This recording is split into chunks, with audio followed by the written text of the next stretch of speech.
Hi everyone, welcome back to the Food Curious podcast. This is episode 2, and today we are curious about avocados, or for my Jamaican listeners, pear. And I'll explain where the name pear possibly comes from in a bit. As a reminder, if you're not Jamaican, we're not talking about the fruit pear, we're talking about pear as another word for avocados. So avocados, they've been called the green gold, not to be mistaken with the other green gold, FYI, which I hear is another term for cannabis. Avocado is so popular, this green-skinned, buttery fruit might just have a bigger cult following than Beyonce. And I'm serious about that. Like, you ever met a real avocado fan? They're like hoarders. You know, the ones that eat avocado for breakfast, lunch, dinner, in their dreams. I swear if you were to open their purse, you'd find an avocado in there. Why am I saying this? Because I've met some of them. They count every minute with more anticipation for that avocado to turn ripe, and into their mouth it goes. I'm telling you, there are certain foods out there that have serious cult status that outdo Beyonce. The strangest thing, however, is that avocado is not even that big of a thing just a few years ago, because even in food worlds, like in fashion, trends come and go. So what's the big deal with avocado? What makes it so great, and what's the dark side of avocado? Because there's a dark side to it too. Joel says I need to practice my scary voice. Well, I think a good place to start before we get into any of that is the story of the avocado conception. The story of avocado all begins in Mexico 5,000 years ago, before any of us were ever born, back in ancient Aztec days. It used to grow off the trees, and it was a fruit that people thought looked like testicles, and was thus given the matching name aguacatil, which means testicles, I suppose, in Aztec language. Because they grew in pairs, they were symbolic of love and fertility. And there was a lot of mythology and beliefs around this fruit and what would happen if you ate it. With time, it warped into the Spanish word aguacate, and from that, it warped into the English word avocado. But, plot twist, in the 17th century, the British came and messed it all up, just like they did with a lot of food things out there. Sorry about that. When they first stumbled across an avocado, granted that they didn't have to necessarily stumble across it in Mexico first, because remember it was growing in other places too by then. They said, "Hey, we never seen this thing, mate. This thing looks like a pear with an alligator type skin." Obviously my British imitation accent sucks. But anyways, you get the point. They thought it looked like the fruit pear and that the skin looked like an alligator. So they called it alligator pear. And that might explain why it's called pear out here in Jamaica, because there could have been some residual effect from the Anglo-Saxon influence. But it also has some other names like butter pear, for obvious reasons, or vegetable butter, also for obvious reasons. Kind of cool, like we're so descriptive as humans. Testicles, alligator pear, vegetable butter. So since it's endemic to Mexico, it only makes sense that this Central American country, which is like huge and vast, by the way. I mean, when it comes to agriculture in Mexico, there's a long heritage there. It makes sense that this Central American country is not only the motherland of avocados, but also the world's top producer, which single-handedly yields more than the 7 other top grower countries. Pause. Did everyone just hear that? Mexico single-handedly grows more than the next 7 top avocado producing countries combined. Yo, if that ain't avocado greatness, then I don't know what is. But this leads us to a very controversial topic where, in Mexico, once again, avocado farmers and drug cartels cross paths. It's pretty intense and it's tied to many things. And I feel like I need to share this story. but it's many stories within one, which hopefully you'll find interesting and fascinating. So let me start with some context. There are many complexities to food, keep in mind, and we often only share one side of the story. But there are always many stories. Avocados have technically become big business in recent years. You would know this because, like I said, it's this trending superfood, but that wasn't always the case. Big business means lots of money, lots of shady stuff, lots of risks. Remember, more money, more risks, and more people wanting a slice of the pie. That's just how it is. Capitalism, I don't know what to say. If you were born in the early 80s like me, or maybe in the 70s, you'd remember that there was a good period where people were really into low-fat diets. Things like olive oil, coconut oil, avocado, nuts. You better had been counting them calories because those things were considered bad foods. And we saw all these things popping up on the shelves which are fat-free, fat-free. We were just obsessed with calories at the time. And we didn't quite differentiate good and bad fats as we do today. But in the 1990s, suddenly, or maybe not so suddenly, avocado became a good fat. It became good for brain health and for skin health, and it was full of fiber and potassium and could help reduce cholesterol, blah, blah, blah. And we changed the discourse around what fats we could eat. Who remembers that? The low-fat diet had simply taken a toll on the avocado industries, especially outside of Mexico. This is a very U.S.-centric story, but the reality is that a lot of trends emerge from the U.S. And California is a top avocado growing country, Jesus Christ, state. So a lot of avocado farmers took a real hit from all this low-fat trend, and they needed to save themselves. So they orchestrated a campaign to save their avocados.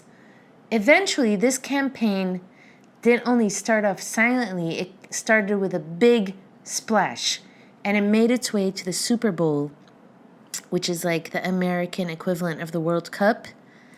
I'm assuming everyone knows that, but just in case. And at the Super Bowl, they hailed the benefits of avocado. And ever since, it's been history.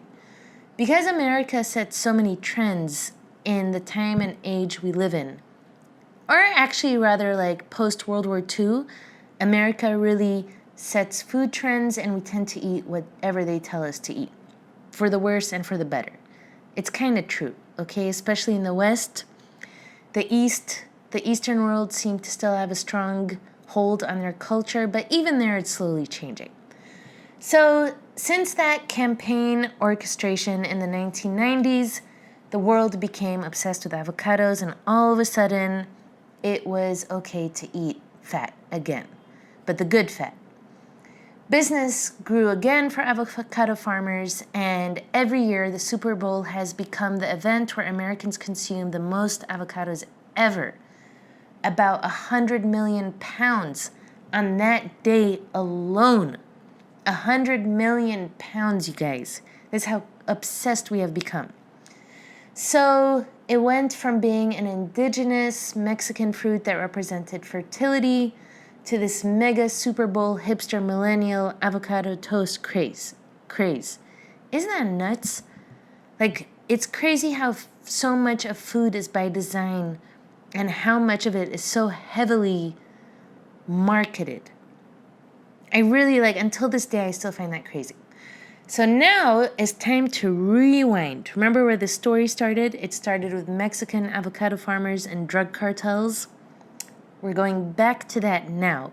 So this is where it gets political. So on the one hand, we're told to not eat fat, and there's suddenly a revival now of avocado being a great fat to eat, and in fact, you should eat more of it. But there's the Mexican avocados too. And this is where it gets political. So if you're familiar with the NAFTA, which was a trade agreement between the US, Canada, and Mexico, Due to many political reasons at the time, Mexico could not export avocados into the US. The US was also trying to protect its local Californian industry. But after a long series of politically loaded details I won't get into, it wasn't until on February 5th, 1997, so a lot of you people listening would have been born at that time or alive at that time, the USDA, which is the U.S. Department of Agriculture, finally issued a rule authorizing the importation of Mexican avocados into the U.S. And from 1997, about 76 of Mexican avocados go to the U.S. That's a business estimated at over $2 billion US annually, according to Google, and some information that I hope I can qualify myself as a good researcher. 76% of Mexican avocados are now exported for U.S. consumption. As a result, what does that mean? That means farmers deal with extortion from the local drug cartels. For years, drug cartels in Mexico, and I suppose elsewhere as well, what they need to do to kind of like cover their tracks is to add a series of legal, in air quotes, activities to diversify their portfolio. Because they can't just be dabbling with one thing that would get them into serious trouble. So they try to get involved in other legal activities. Agriculture has always been one of them. But you see, this is the stuff that no one really tells you about unless you go out of your way to research. They clearly saw big money in avocados, and boom, there you are. The cartel engages in extortion with avocado producers, transporters, and packers to gain control over the sector. What they try to do is to take over the land used to produce avocados, and they technically become informal owners of the fields and profit from the sales. Apparently there's a book that's supposed to come out about this, and whenever it is, I'm buying that. So there you go. It's a little more complex than you think, actually, but because some of it gets political and I don't really want to go down that road. But there you go. That's the dark side of superfood trends. The U.S. goes crazy over something. It's always the same story. Quinoa, kale, avocado. Their country may or may not be growing that. It causes a boom in the countries that do, which means big money, which means it attracts exploitation. And here we are. Pretty intense, lots of drama out there in food world. But on a more positive note, it's really, really cool. I think it's awesome that out here in Jamaica, some of us have our own avocado trees in our yards. And yeah, I've heard stories of people having to deal with like thieves jumping over the fence and taking the avocado so that they can sell it on the roadside. But that doesn't seem to be coming anywhere close to what Mexico seems to be dealing with. Albeit, Jamaica deals with its own issues. So it is cool that out here we get our own avocados. We don't have to deal with some other issues. And apparently I heard that it's one of the few crops in Jamaica, well, not one of the few, but one of the crops in Jamaica where we really don't have to worry about pesticides and chemicals and all that. So if you live in Jamaica, eat your pears. In general, you see this whole superfood thing is really damaging because what we should be doing is really focusing on local foods. That's how it is. That's how nature designed it. So eat your damn pear. And in a way, also on the topic of Jamaican pears, you know that avocado toast trend that kind of took over Instagram? Hashtag avocado toast. I still believe that that the original avocado toast started here before any place else. When I came here a few years ago, I noticed that there was these delicious pears everywhere. And I realized that the way Jamaicans consume it is with bulla, So for people who don't know what bulla is like a very, very, very dense, spiced, cakey bread. And if you eat it, you basically would be full for like the hours to come. So in Jamaica, pear, i.e. avocado, is typically enjoyed with bulla or with bread. I've also heard that some people typically enjoy it with bami too. So what are all of these? They're all predecessors of avocado toast. Just like bami is the predecessor of gluten-free bread. Some avocados out here are gigantic, let me tell you that. I also find them to be a tad more watery than the Mexican variety, which is like really creamy and maybe a bit more flavorful. But the ones out here are still pretty good. I mean, if you come across a really good pear out here in Jamaica, man, you're in for a treat. And it's like just been picked off the tree. Well, it has to be ripened first because pears never ripen on the tree. Did you know that? They only ripen after you let them sit for a bit. It's not like fruits that can ripen. Well, do any fruits really ripen on a tree, or do you always have to pick it and then let it ripen? I think some fruits do. Anyways, I feel like I should know this. But some pears out here are really, really good.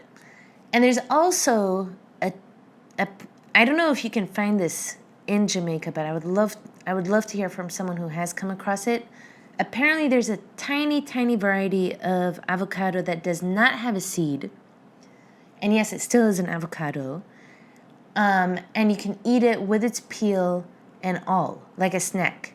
Like you just bite straight into this thing and you're eating into vegetable butter. I would love to try that. If you have, message me. Another interesting anecdote, since we're on the topic of Jamaica, is some traces left from historical archives.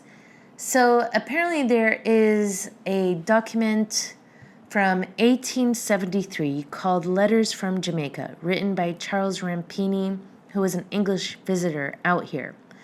And he writes about an old planter who nearly fired his own bookkeeper for eating butter at breakfast during pear season, asserting that, quote, "a man who can do that upon the wages I give him cannot possibly be honest."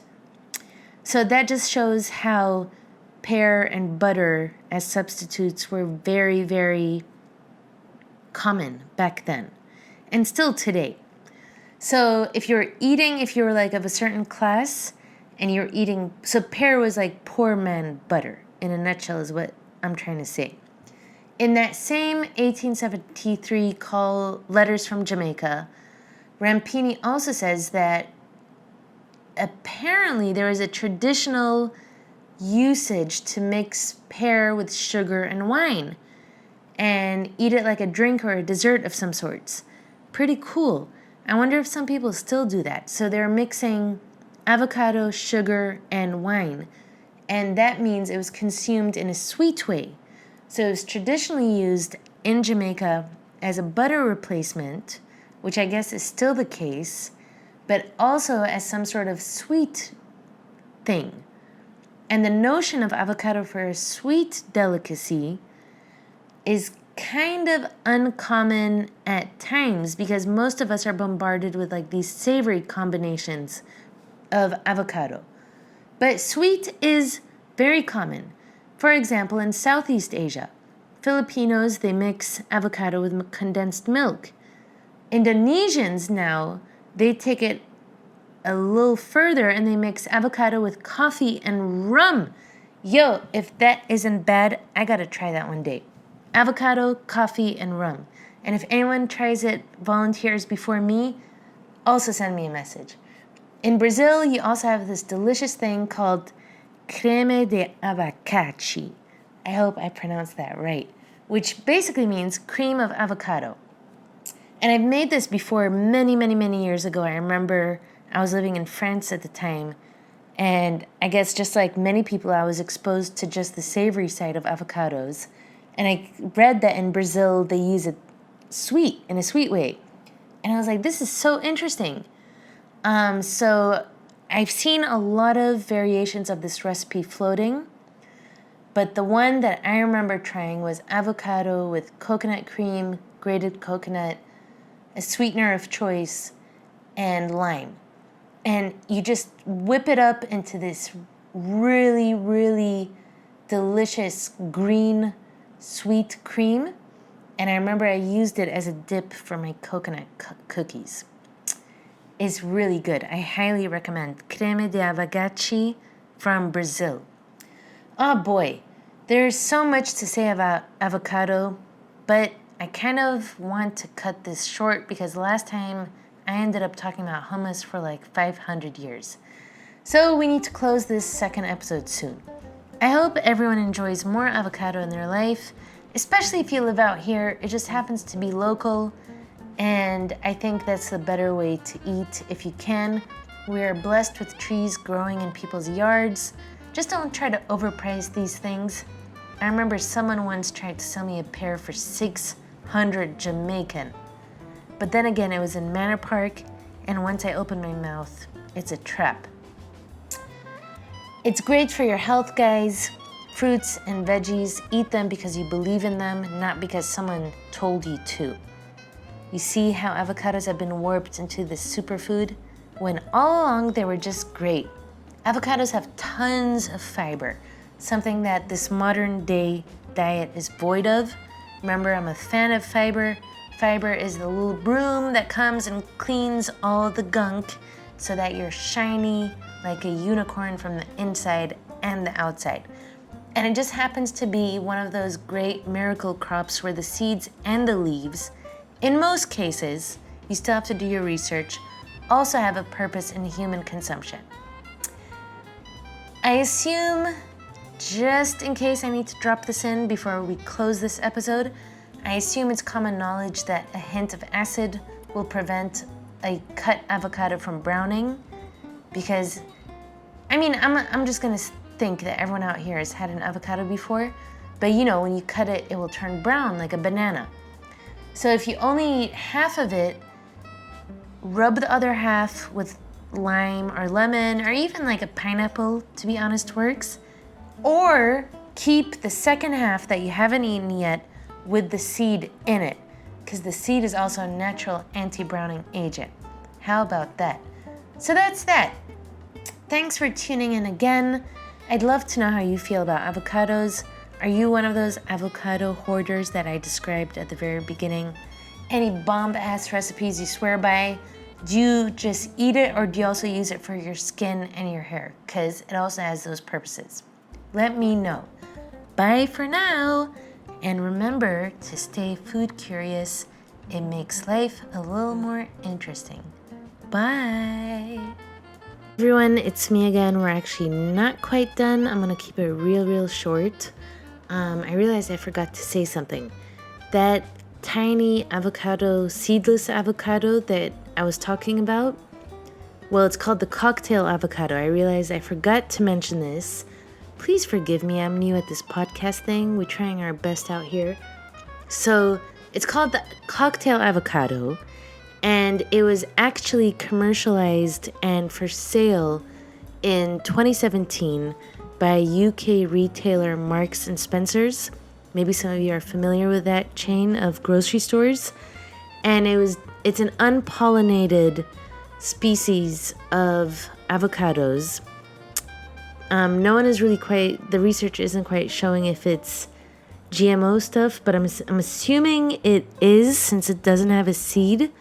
And it was designed to prevent something that was happening at the time in Western kitchens called the avocado hand, where chefs would grab the avocado, put it in the palm of their hand, and slice through it. And because it was so ripe, they would actually end up not only slicing through the avocado, but through their hand too. Yeah, kind of crazy, you would think, huh? Like, always slice this thing on a cutting board or on a surface. But apparently a lot of accidents were going around back then with chefs slicing straight through their hand instead. And so they came up with this seedless avocado called the cocktail avocado. and it was sold in 2017 at Marks and Spencer's. And I'm wondering if you did eat that. I don't think it was a success since it doesn't seem to be in the market anymore, and maybe that is a good thing. Voila, that's it. Thank you again. Remember to stay food curious because life is so much more interesting when you do. Bye for now.